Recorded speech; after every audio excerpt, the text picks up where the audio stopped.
SIR സംബന്ധിച്ച് election commission പറയുന്നത് ശരിയാണ് എന്നുണ്ടെങ്കിൽ ഈ ഫോം കൊണ്ടുള്ള നിങ്ങളുടെ ആശങ്ക അകറ്റാനുള്ളതാണ് ഈ വീഡിയോ. പൂർണ്ണമായും അകറ്റാം. ഇന്ത്യ തെരഞ്ഞെടുപ്പ് കമ്മീഷൻ എന്യൂമറേഷൻ ഫോം പൂരിപ്പിക്കുന്നതിനുള്ള വിവരങ്ങൾ എന്ന ഇതിനകത്ത് കുറച്ച് രേഖകൾ കൊടുത്തിട്ടുണ്ട്, എന്തൊക്കെ വേണമെന്നുള്ളത്. അതിനെക്കുറിച്ച് വളരെ വലിയ ആശങ്കയാണ് പറഞ്ഞുകൊണ്ടിരിക്കുന്നത്. ഇനി ഒരു രേഖയും ഇല്ല എന്നുണ്ടെങ്കിൽ നിങ്ങൾക്ക് രേഖ ഉണ്ടാക്കാനുള്ള എളുപ്പം ചില മാർഗങ്ങളുണ്ട്. ആ മാർഗങ്ങൾ കൂടി ഈ വീഡിയോയിൽ ഞാൻ പറയുന്നുണ്ട്. ഈ വീഡിയോ നിങ്ങൾ പൂർണ്ണമായിട്ട് കാണുകയും മറ്റുള്ളവർക്ക് ഷെയർ ചെയ്ത് കൊടുക്കാൻ വേണം. ഞാൻ 2 വോയിസ് ക്ലിപ്പുകൾ പതിവ് പോലെ ഇതിനകത്ത് കൊടുക്കുകയാണ്.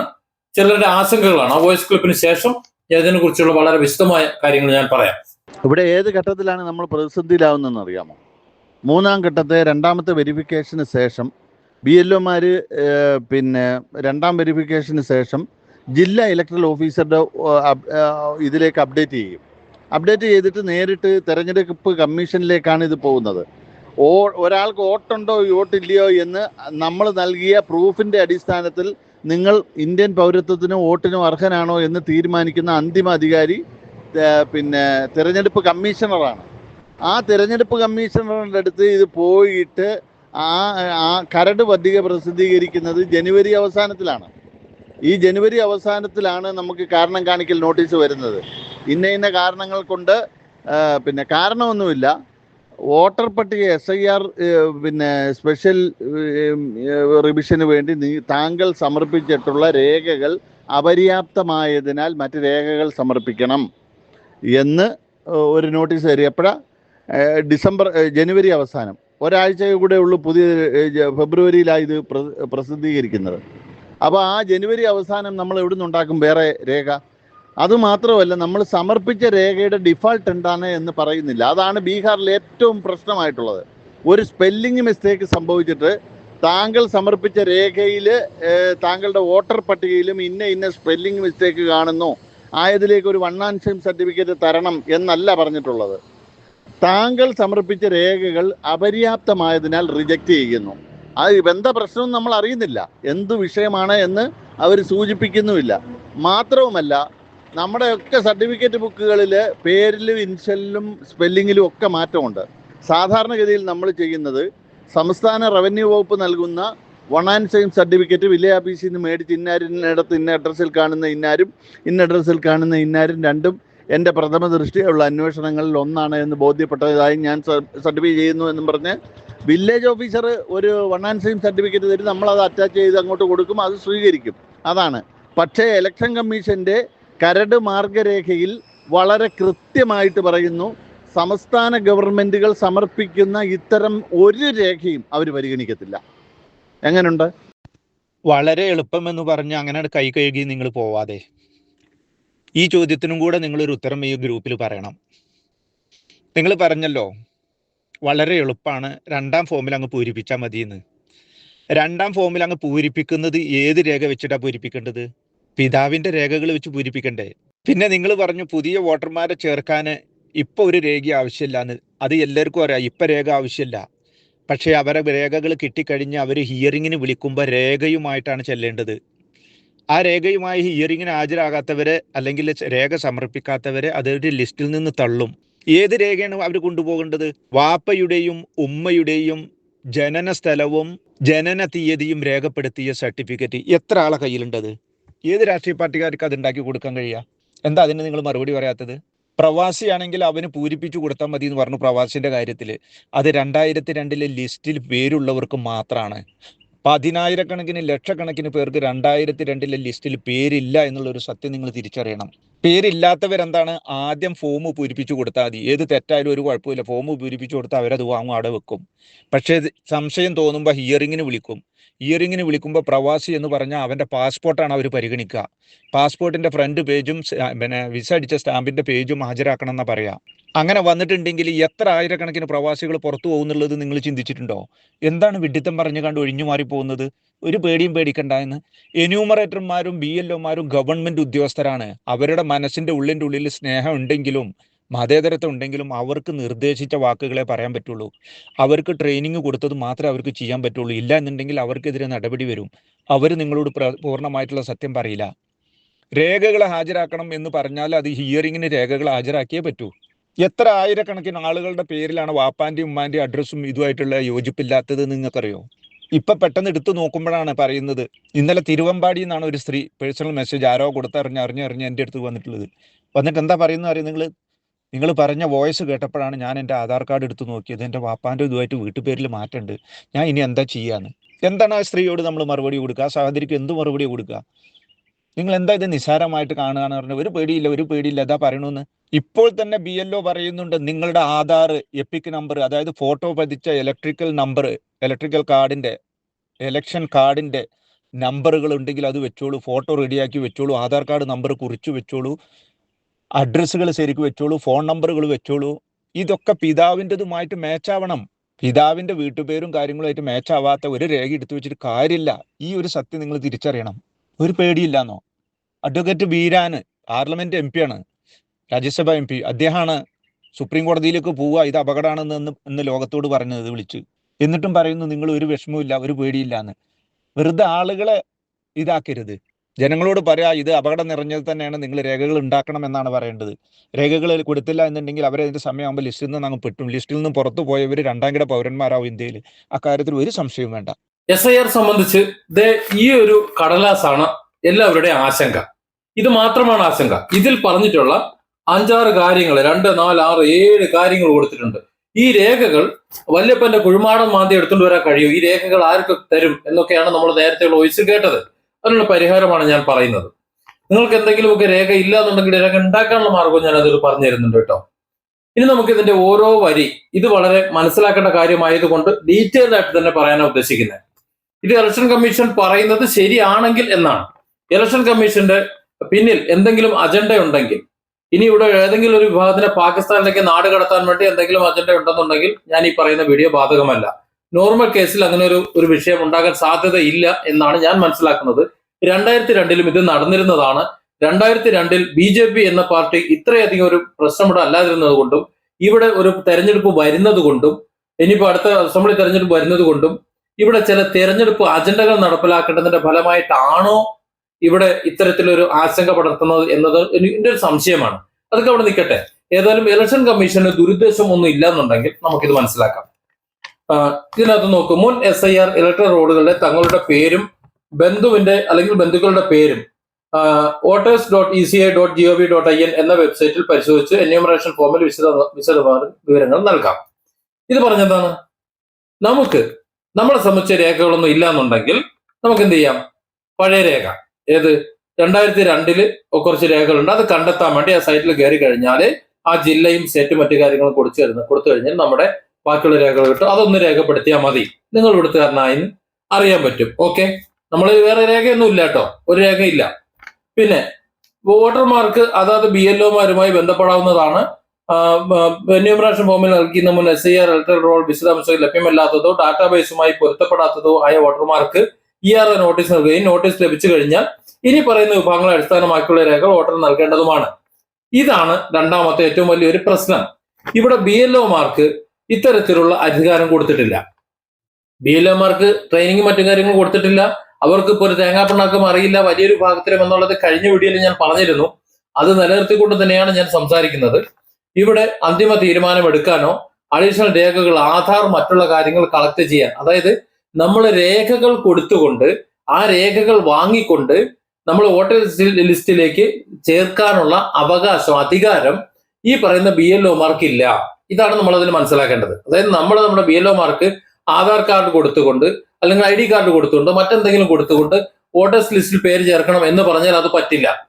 അവർക്ക് ആകെ ചെയ്യാൻ കഴിയുന്നത്, നമ്മൾ നിലവിൽ 2002 ലിസ്റ്റിൽ ഇല്ല എന്നുണ്ടെങ്കിൽ നമ്മുടെ മുൻ തലമുറയിൽപ്പെട്ട ആരെങ്കിലും ആ ലിസ്റ്റിൽ ഉണ്ടെങ്കിൽ അത് കണ്ടെത്തി അതിന്റെ പിൻബലത്തിൽ നമ്മളെ വോട്ടേഴ്സ് ലിസ്റ്റിൽ ചേർക്കുക. ഈ ഒരൊറ്റ കാര്യം മാത്രമാണ് BLOമാരിൽ ഇപ്പോൾ ചുമതലപ്പെട്ടത് എന്നാണ് മനസ്സിലാക്കുന്നത്.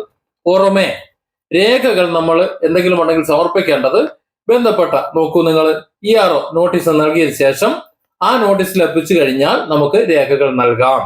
ആ രേഖകളെ കുറിച്ചാണ് ആശങ്ക. അത് ഓരോന്നായി ഞാൻ പരിഹരിക്കാം. അതിൽ ഒന്നാമത്തെ ആശങ്ക, 1/7/1987 മുമ്പ് ഇന്ത്യയിൽ ജനിച്ചവരാണെങ്കിൽ താഴെ കൊടുത്തിരിക്കുന്ന പട്ടികയിൽ നിന്ന് ജനന തീയതിയും ജനന സ്ഥലവും വ്യക്തമാക്കുന്ന ഏതെങ്കിലും രേഖ നൽകണം. അതായത് 13 രേഖകൾ ഇതിന്റെ ഏറ്റവും താഴെ ഭാഗത്ത് കൊടുത്തിട്ടുണ്ട്.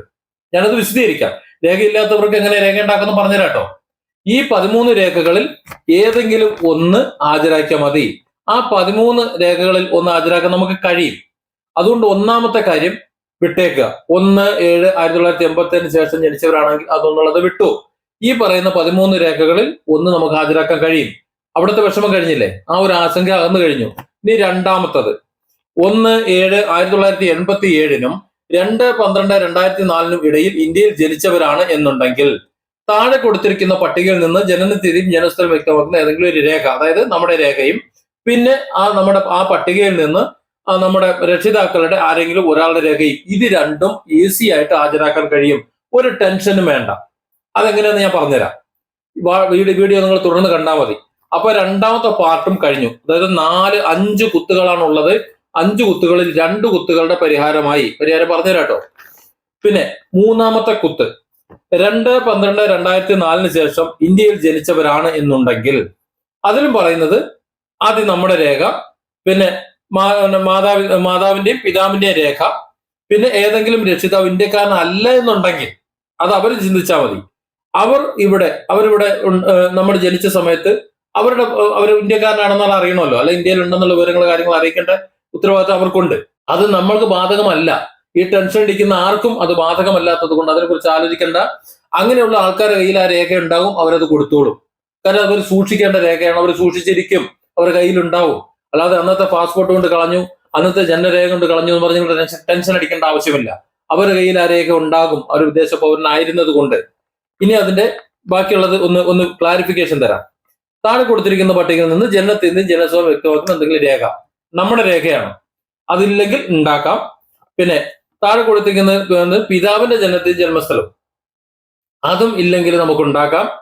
മാതാവിൻ്റെത് ഇല്ലെങ്കിൽ ഉണ്ടാക്കാം. ഇത്രയൊക്കെ ഉള്ളൂ അതിനകത്ത്. അതായത് മൂന്നാമത്തെ കുത്തിന്റെ പ്രശ്നവും കഴിഞ്ഞു, രേഖ ഉണ്ടാക്കുന്ന കാര്യം കഴിഞ്ഞു. ഇനി നാലാമത്തെ കുത്ത്, ഇന്ത്യക്ക് പുറത്താണ് ജനിച്ചതെങ്കിൽ വിദേശത്തുള്ള ഇന്ത്യൻ മിഷൻ നൽകിയ ജനന സർട്ടിഫിക്കറ്റിന്റെ തെളിവ് അറ്റാച്ച് ചെയ്യുക.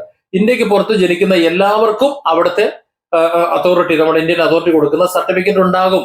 അതുകൊണ്ട് അവർ ടെൻഷൻ അടിക്കേണ്ട ആവശ്യമില്ല, അതുണ്ടാകുമല്ലോ. ഓക്കെ. പിന്നെ അടുത്ത കുത്ത്, രജിസ്ട്രേഷൻ നാച്ചുറലൈസേഷൻ വഴി ഇന്ത്യൻ പൗരത്വം നേടിയിട്ടുണ്ടെങ്കിൽ പൗരത്വ രജിസ്ട്രേഷൻ സർട്ടിഫിക്കറ്റ് അറ്റാച്ച് ചെയ്യുക. അതും അവരുടെ കയ്യിലുണ്ടാവും. ഇത് രണ്ടും അവരുടെ കയ്യിൽ ഉണ്ടാകുന്ന രേഖയാണ്, അല്ലാതെ ഉണ്ടാക്കി കൊണ്ടുവരേണ്ട ആവശ്യമില്ല. ഇവിടെ ഉണ്ടാക്കി കൊണ്ടുവരണം എന്ന് പറയുന്നത് ഇവിടെ ഇന്ത്യയിൽ കാലാകാലമായി താമസിച്ചു വരികയും 2002 രജിസ്റ്ററിൽ പേരില്ലാതിരിക്കുകയും അതിന് താഴെയുള്ളവരും അല്ലാത്തവരുമായ മുഴുവൻ ആൾക്കാരും പൗരന്മാരല്ലാതായി തീരുകയും ചെയ്യുന്ന ഒരു സാഹചര്യം ഉണ്ട് എന്ന് പറയുന്നതാണ്. ഇല്ലേ? ഇതല്ലേ പ്രശ്നം. ഇത് നമുക്ക് പരിഹരിക്കാം. അപ്പൊ ആ വിഷയം കഴിഞ്ഞു. ഇനി നമുക്ക് താഴെയുള്ള രേഖ, ഈ രേഖ ഏതെന്ന് വെച്ചാൽ അപ്പനമ്മമാരെ കുഴിമാടത്തുനിന്ന് മാന്തിക്കൊണ്ടുവരണം എന്ന് പറഞ്ഞ രേഖ ഉണ്ടല്ലോ, ആ രേഖകളുടെ കാര്യമാണ് പറയുന്നത്.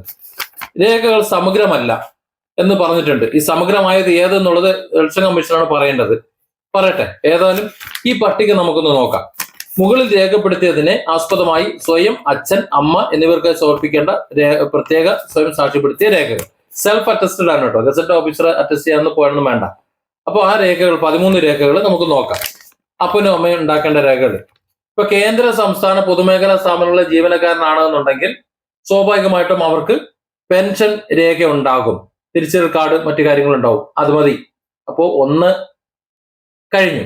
പിന്നെ 1/7/1987 മുമ്പ് ഇന്ത്യയിൽ സർക്കാർ, ദേശീയ അധികാരികൾ, ബാങ്കുകൾ, പോസ്റ്റ് ഓഫീസ്, LIC, പൊതുമേഖലാ സ്ഥാപനങ്ങൾ എന്നിവ നൽകി എന്തെങ്കിലും ഒരു തിരിച്ചറിയൽ കാർഡ് ഉണ്ടാകും. എല്ലാ രേഖകളും ഉണ്ടാവും. ഇല്ലെങ്കിൽ ഞാൻ പറഞ്ഞുതരാം, വെയിറ്റ് ചെയ്യൂ. പിന്നെ മൂന്നാമത്തത് യോഗ്യതയുള്ള അധികാരി നൽകുന്ന ബർത്ത് സർട്ടിഫിക്കറ്റ്, അതുണ്ടെങ്കിൽ അതെടുക്കാം. പിന്നെ പാസ്പോർട്ട്, അതുണ്ടെങ്കിൽ അതെടുക്കാം. പിന്നെ യോഗ്യതയുള്ള സംസ്ഥാന അധികാരി നൽകുന്ന സ്ഥിര താമസ സർട്ടിഫിക്കറ്റ് എന്ന് പറഞ്ഞാൽ റെസിഡൻഷ്യൽ സർട്ടിഫിക്കറ്റിന്റെ കാര്യമാണ് പറയുന്നത്, അത് കിട്ടും. വനാവകാശ സർട്ടിഫിക്കറ്റ് അറിയാലോ, അത് ആ മേഖലയിലുള്ളവർക്കാണ്, അവരുടെ കയ്യിലുണ്ടാവും. പിന്നെ OBC, SC, ST അല്ലെങ്കിൽ യോഗ്യതയുള്ള അധികാരി നൽകുന്ന ജാതി സർട്ടിഫിക്കറ്റ്, അതും കയ്യിലുണ്ടാവും. പൗരത്വ രജിസ്റ്റർ, നേരത്തെ പൗരത്വ രജിസ്റ്റർ, അതുമായിട്ട് ബന്ധപ്പെട്ട സംസ്ഥാനങ്ങൾ എവിടെയെങ്കിലും ബാധകമുണ്ടെങ്കിൽ അവിടെ അത് നിൽക്കുന്നിടത്ത് അത് അവരുടെ കയ്യിൽ തന്നെ ഉണ്ടാകും. ഇതൊന്നും കണ്ടെത്തേണ്ട ആവശ്യമില്ല, ഇതൊക്കെ അവരുടെ കയ്യിലുള്ളതാണ്. ഇനി സംസ്ഥാന ദേശീയ അധികാരികൾ തയ്യാറാക്കിയ കുടുംബ രജിസ്റ്റർ, ഇത് എന്താണ് എന്ന് പലർക്കും സംശയം ഉണ്ടാവും. നമുക്ക് നോക്കാം എന്താന്നുള്ളത്. ഇത്തരത്തിലൊരു കുടുംബ രജിസ്റ്റർ എന്ന് പറയുന്നത് ദേശീയ തലത്തിലോ സംസ്ഥാന തലത്തിലോ ഇല്ല എന്ന് നിങ്ങൾ ആദ്യം മനസ്സിലാക്കണം. ഈ കുടുംബ രജിസ്റ്റർ എന്ന് ഉദ്ദേശിക്കുന്നതിൽ ഒരുപാട് രേഖകളുണ്ട്. ആ രേഖകളാണ് ഞാൻ ഇതിൽ ഒന്ന് പരിശോധിക്കുന്നത്. ഇപ്പോ കുടുംബ രജിസ്റ്റർ പറ്റുമെന്നുണ്ടെങ്കിൽ ഈ പറഞ്ഞ രേഖകളും പറ്റണം. ഇപ്പോ ജനസംഖ്യാ രജിസ്റ്റർ ഒരു കുടുംബരേഖയാണ്. അതിൽ ഒരു കുടുംബത്തെ കുറിച്ചുള്ള വിവരങ്ങളും മറ്റു കാര്യങ്ങളും ഉള്ളത് കൊണ്ട് അതൊരു കുടുംബ രജിസ്റ്ററായിട്ട് എടുക്കാൻ പറ്റും. പിന്നെ അടുത്തെന്ന് പറഞ്ഞാൽ പൗരത്വ രജിസ്റ്റർ. ആ പൗരത്വ രജിസ്റ്റർ വരുമ്പോഴത്തേക്ക് അതൊരു ഫാമിലി രേഖയാണ്. പിന്നെ പഞ്ചായത്തുകളിലെ നികുതി, കെട്ടിട നികുതി, മറ്റ് മുനിസിപ്പാലിറ്റി നികുതികളുണ്ടല്ലോ, ആ നികുതികൾക്കായി ഒരു കുടുംബ രജിസ്റ്റർ സൂക്ഷിക്കാറുണ്ട്. അതുമായിട്ട് ബന്ധപ്പെട്ടിട്ട് ചിലയിടങ്ങളിൽ, ആവശ്യമുള്ള ഇടങ്ങളിൽ അത്തരത്തിൽ പെട്ടിട്ടുണ്ടെങ്കിൽ ആ കുടുംബ രജിസ്റ്റർ പറ്റും. അതിൽ വീട്ടു നമ്പർ, കുടുംബനാഥന്റെ പേര്, അതുപോലെ മറ്റു കാര്യങ്ങളെല്ലാം അതിനകത്ത് ഉണ്ടാവുമെന്നാണ് പറയുന്നത്. പിന്നെ റേഷൻ കാർഡ് ഉണ്ടല്ലോ നമ്മുടെ അടുത്ത്, റേഷൻ കാർഡ്. ആ റേഷൻ കാർഡ് ഒരു കുടുംബരേഖയാണ്. നമ്മുടെ സംസ്ഥാന സർക്കാർ നൽകുന്ന ഒരു കുടുംബരേഖയാണ്. അത് കേന്ദ്രത്തിനും പങ്കുണ്ട്. അത് ഒരു കുടുംബ രജിസ്റ്ററാണ്. പിന്നെ കുടുംബാംഗ സർട്ടിഫിക്കറ്റ്, ഇതൊരു രജിസ്റ്റർ അല്ല, ഒരു കുടുംബ രജിസ്റ്ററിൽ നിന്നോ റവന്യൂ രേഖകളിൽ നിന്നോ ലഭിക്കുന്ന സർട്ടിഫിക്കറ്റ് ആണ്. ഇങ്ങനെ ഒരുപാട് സർട്ടിഫിക്കറ്റുകൾ ഉണ്ട്. ഇതിൽ റേഷൻ കാർഡിനെ പോലെയുള്ള അതൊക്കെ നമ്മൾ കുടുംബ രജിസ്റ്ററായിട്ട് കണക്കൂട്ടും. ഇതിൽ എന്താണ് ഇലക്ഷൻ കമ്മീഷൻ ഉദ്ദേശിച്ചതെന്ന് എനിക്കറിയില്ല. ഏതായാലും റേഷൻ കാർഡ് ഒരു കുടുംബ രജിസ്റ്റർ ആണ്. പിന്നെ സർക്കാർ നൽകുന്ന ഏതെങ്കിലും ഭൂമി അലോട്ട്മെന്റ് സർട്ടിഫിക്കറ്റ്, ആർക്കെങ്കിലും ഭൂമിയോ അല്ലാതെ വീടോ മറ്റോ കൊടുത്തിട്ടുണ്ടെങ്കിൽ, അലോട്ട് ചെയ്ത് കൊടുത്തിട്ടുണ്ടെങ്കിൽ അതിനെന്തായാലും ഒരു രേഖ കൊടുത്തിട്ടുണ്ടെങ്കിൽ അതിന്റെ രേഖ അവർ കൊടുത്തിട്ടുണ്ടാവും. അത്രേ ഉള്ളൂ. പിന്നെ ആധാർ എല്ലാ കയ്യിലും ഉണ്ടാവുമല്ലോ. കമ്മീഷൻ പുറപ്പെടുവിച്ച ചില നിർദ്ദേശങ്ങളുണ്ട്. ആ നിർദ്ദേശങ്ങൾ അനുസരിച്ചിട്ടാണ്. ആ നിർദ്ദേശങ്ങൾ കൈ കിട്ടിയിട്ടില്ല. നോക്കാം, നമുക്ക് അനുബന്ധം ഒന്നൊക്കെ പരിശോധിച്ചോളി. പിന്നെ 1/7/2025 യോഗ്യത നിർണായക തീയതിയായ ബീഹാർ SIR നമുക്ക് ബാധകമല്ലാത്തതുകൊണ്ട് തൽക്കാലം അത് വേണ്ട. അപ്പൊ ഇതില് പ്രശ്നം എന്താന്ന് വെച്ച് കഴിഞ്ഞാൽ, ഇവിടെ ഭയങ്കര കൂലങ്കുഷമായ ചർച്ച നടത്തുന്നത് ഈ ജനന സ്ഥലം, രക്ഷിതാക്കളുടെ ജനന സ്ഥലം തെളിയിക്കുന്ന രേഖയ്ക്ക് ഞങ്ങൾ എവിടെ പോകും എന്നാണ്. ഇത് കേട്ടാ തോന്നും ഇതിലുള്ള രേഖകളെല്ലാം പുറത്ത് വേറെ എന്തൊക്കെ രേഖകൾ ചമച്ചു കൊണ്ടുവരണോ? ഒന്നും വേണ്ട. നിങ്ങൾക്ക് എന്താ രേഖ വേണ്ടത്? നിങ്ങളുടെ ജനന തീയതി തെളിയിക്കുന്ന തെളിയിക്കണം. അതുപോലെ നിങ്ങൾ ജനന സ്ഥലം തെളിയിക്കണം. ഇതല്ലേ പ്രശ്നം? പരിഹാരം കേട്ടോളി. നിങ്ങൾ ഏതെങ്കിലും ഒരു സ്കൂളിൽ പഠിച്ചിട്ടുണ്ടോ? ഏതെങ്കിലും സ്കൂളിൽ 1-ാം ക്ലാസ്സിലെങ്കിലും പോയിട്ടുണ്ടാവൂലേ? ഏതെങ്കിലും സ്കൂളിൽ 1-ാം ക്ലാസ്സിൽ പോയിട്ടുണ്ടെന്നുണ്ടെങ്കിൽ ആ 1-ാം ക്ലാസ്സിലെ സ്കൂളിൽ, കേരളത്തിലെ കാര്യം ഞാൻ പറയുന്നത്, കേരളത്തിന്റെ പുറത്തുള്ള കാര്യമല്ല, അവരതിന്റെ പൊയ്ക്കോട്ടെ. കേരളത്തിൽ സ്കൂളിൽ പോകാത്ത ഒരുത്തനും ഇല്ല. അതുകൊണ്ടാണ് ഞാൻ അങ്ങനെ പറയുന്നത്. ഇവിടെയാണല്ലോ ഏറ്റവും കൂടുതൽ ഇത് വിവാദമാക്കുന്നത്. ഒരു 7-ാം ക്ലാസ്സിൽ പോയ ഒരാളുണ്ട്, 7-ാം ക്ലാസ്സിൽ പഠിപ്പ് നിർത്തി. നിങ്ങൾ 7-ാം ക്ലാസ്സിൽ പഠിച്ച സ്കൂളിലേക്ക് പോവാം, മനസ്സിലായില്ലേ? നേരെ അവിടെ ചെന്നിട്ട് ഒരു മുദ്ര പേപ്പർ എത്രയാണെന്ന് വെച്ചാൽ അവർ പറഞ്ഞുതരും. ചിലപ്പോൾ നേരത്തെ അത് 50 രൂപയായിരുന്നു, ഇപ്പൊ ചിലപ്പോൾ 200 രൂപ പേപ്പറാണ് തോന്നുന്നുണ്ട്. 200, 500 എത്രയെന്ന് വെച്ചാൽ ഒരു മുദ്ര പേപ്പർ വാങ്ങിക്കൊണ്ട് കൊടുക്കുകയാണെങ്കിൽ ആ മുദ്ര പേപ്പറിൽ നിങ്ങൾ 7-ാം ക്ലാസ് കഴിഞ്ഞിട്ടുണ്ടെങ്കിൽ, പാസ്സായിട്ടുണ്ടെങ്കിൽ അത്, ഇല്ലെങ്കിൽ 6-ാം ക്ലാസ് കഴിഞ്ഞുവെന്നും 7-ാം ക്ലാസ്സിലേക്ക് തുടർ പ്രവേശനത്തിന് നിങ്ങൾ അർഹനാണ് എന്നുള്ള ഒരു എക്സ്ട്രാക്ട് അവിടെ നിന്ന് എഴുതി തരും. സർട്ടിഫിക്കറ്റ് പോലെ ആ മുദ്ര പേപ്പറിൽ നിന്ന് എഴുതി തരും. എന്നിട്ട് നിങ്ങൾക്ക് തുടർ വിദ്യാഭ്യാസം നടത്തുന്നതിന് വേണ്ടിയാണ്, 7-ാം ക്ലാസ് മുതൽ പഠിക്കുന്നതിന് വേണ്ടിയിട്ടുള്ള എക്സ്ട്രാക്ട് അവർ എഴുതി സീൽ വെച്ച് തരും. അതിനകത്ത് നിങ്ങളെ ഡേറ്റ് ഓഫ് ബർത്ത് ഉണ്ടാവും, നിങ്ങളെ പ്ലേസും ഉണ്ടാവും. പോരെ? ഇത് രണ്ടും അതിനകത്തുണ്ടാവും. നിങ്ങളെ അടയാളങ്ങൾ, മുഖത്ത് അവിടെ എന്തെങ്കിലും അടയാളങ്ങൾ ഉണ്ടെങ്കിൽ അത്, അതായത് സ്കൂൾ രജിസ്റ്ററിൽ നിങ്ങൾ ചെന്നപ്പോ ആ സ്കൂളിൽ രജിസ്റ്റർ ചെയ്ത സമയത്ത് നിങ്ങൾ എന്തൊക്കെ രേഖകൾ അവിടെ കൊടുത്തിട്ടുണ്ടോ അതെല്ലാം അതിനകത്ത് എഴുതിയിട്ടുണ്ടാവും. അത് വാങ്ങി നിങ്ങളുടെ കയ്യിൽ വെച്ചാൽ അതിൽ നിങ്ങളുടെ ഡേറ്റ് ഓഫ് ബർത്തുമായി, നിങ്ങളുടെ ജനന സ്ഥലവുമായി, ഇതിൽ കൂടുതൽ എന്താ നിങ്ങൾക്ക് വേണ്ടത്? ആയില്ലേ? രേഖയായില്ലേ? ആയി. കേരളത്തിലുള്ളവരെ സംബന്ധിച്ചായി. കേരളത്തിന് പുറത്ത് പള്ളിക്കൂടത്തിന്റെ തിന്നെ കാണാത്ത ആൾക്കാരാണെങ്കിൽ പറഞ്ഞിട്ട് കാര്യമില്ല. ഇത് 1987 മുമ്പുള്ള കാര്യം പറയുന്നത്. 87 മുമ്പൊക്കെ ഇവിടെ സ്കൂളിൽ പോയിട്ടുള്ളവർ ഇവിടെ ഉള്ളൂ. നിങ്ങളുടെ അപ്പനും അപ്പൂപ്പന്മാരും ഒക്കെ സ്കൂളിൽ പോയിട്ടുള്ളവരാ. ചിലപ്പോൾ 2-ലോ 3-ലോ 4-ലോ 5-ലോ ഒക്കെ നിർത്തിയിട്ടുണ്ടാവും. ആ സ്കൂൾ ഇപ്പോഴും ഉണ്ടാവും. ഇനി ആ സ്കൂൾ ഇപ്പോഴും ഇല്ല എന്നുണ്ടെങ്കിൽ ബന്ധപ്പെട്ട AIP ഓഫീസിൽ പോയി കഴിഞ്ഞാൽ അവരതിനുള്ള പരിഹാരം പറഞ്ഞുതരുകയും ചെയ്യും. എന്തിനാണ് ടെൻഷൻ അടിക്കുന്നത്? ഒരു രേഖയും ഇല്ലാത്തവർക്ക് ഇത്തരത്തിൽ രേഖ ഉണ്ടാക്കാം. പിന്നെ ഞാൻ മനസ്സിലാക്കുന്നത് 2002-ൽ ഇത്തരത്തിലൊരു SIR രജിസ്റ്റർ ഉണ്ടാക്കിയതിന് അപ്പുറത്തേക്ക് ഒന്നും ഇതില്ല. ബാക്കി ഇത്തരത്തിൽ ഭീഷണി മറ്റു കാര്യങ്ങൾ ഉണ്ടാകുന്നത് പൊളിറ്റിക്സ് ആണ്. ആ പൊളിറ്റിക്സിൽ ചില രാഷ്ട്രീയ പാർട്ടികളൊക്കെ ഇവിടെ ചിലരൊക്കെ എന്തൊക്കെയോ ചെയ്യാൻ പോകണം എന്ന നിലയിൽ പ്രചരിപ്പിച്ചാൽ മാത്രമേ മറ്റു ചിലർക്ക് തിന്നാൻ പറ്റുള്ളൂ. അതാണ് ഇതിന്റെ കാരണം. ഇത്തരത്തിൽ മനസ്സിലാക്കിയാൽ മതി. പിന്നെ നമ്മളെ BLOമാരോട് പറഞ്ഞിട്ട് കാര്യമില്ല. അവർക്ക് ചുക്കും ചുണ്ണാമ്പും അറിയില്ല. അവർക്ക് ചെയ്യാൻ കഴിയുന്നത് ഈ പറയുന്നത് പോലെ ഫോം കൊണ്ടുവന്ന് തരിക, അതിൽ 2002-ൽ പേരുണ്ടെങ്കിൽ അത് കണ്ടെത്തിയതിനു ശേഷം അത് ഫില്ല് ചെയ്ത് കൊടുക്കുക, ഇല്ലെങ്കിൽ അത് ചേർക്കാൻ സഹായിക്കുക. ഇത്രയേ ഉള്ളൂ. ആധാറും മറ്റു കാര്യങ്ങളും പരിശോധിക്കേണ്ട നമ്മളല്ല. അത് പിന്നീട് അവർ ചോദിക്കുമ്പോൾ നമ്മളത് ചെയ്ത് കൊടുത്താൽ, അപ്ലോഡ് ചെയ്ത് കൊടുത്താൽ, അപ്പോൾ അതിനുള്ള സൗകര്യം വരും. അപ്പൊ നോക്കാം നമുക്ക്. അപ്പൊ ഈ രേഖകൾ കണ്ടെത്താനൊന്നും ഒരു പ്രയാസമുള്ള കാര്യമല്ല. അപ്പനൊപ്പം എന്റെ കുഴിമാടം മാന്തേണ്ട ആവശ്യവുമില്ല. സിമ്പിൾ ആയിട്ട് നമുക്ക് രേഖ ഉണ്ടാക്കുന്ന മനസ്സിലായല്ലോ. ഇനി എന്തെങ്കിലും സംശയം ഉണ്ടെങ്കിൽ എഴുതിക്കോളി. നേരത്തെ പറഞ്ഞ സംശയങ്ങൾക്കുള്ള വീഡിയോ ഞാൻ ഇന്ന് രാത്രി ആളെ കാണുള്ളൂ. അത് കണ്ടതിന് ശേഷം ഞാൻ മറ്റൊരു വീഡിയോ ആയിട്ട് അതിന്റെ മറുപടികൾ തരാം. അപ്പൊ ഇത്തരത്തിൽ ആശങ്ക ഉണ്ടാകാതിരിക്കാൻ വേണ്ടിയിട്ടാണ് ഞാൻ ഈ വീഡിയോ ചെയ്തത്. പലരും പേടിച്ച് വിരളി പിടിച്ചിട്ട് ഇവിടെ നിന്ന് പാകിസ്ഥാനിലേക്ക് പോകേണ്ടി വരും, നാട് കടത്തപ്പെടും എന്നുള്ള ഈ രേഖകൾ എങ്ങനെ കിട്ടും, എങ്ങനെ പോകും എന്നാകെ ബേജാറ് നിൽക്കുന്നത് കൊണ്ടാണ് ഞാൻ ഈ വീഡിയോ തിരക്കിട്ട് വീഡിയോ ചെയ്യുന്നത്. ഈ വീഡിയോ മറ്റുള്ളവർക്ക് ഷെയർ ചെയ്യുക, സബ്സ്ക്രൈബ് ചെയ്യുക, മറക്കണ്ട. Different angles. Don't forget to subscribe and support this channel.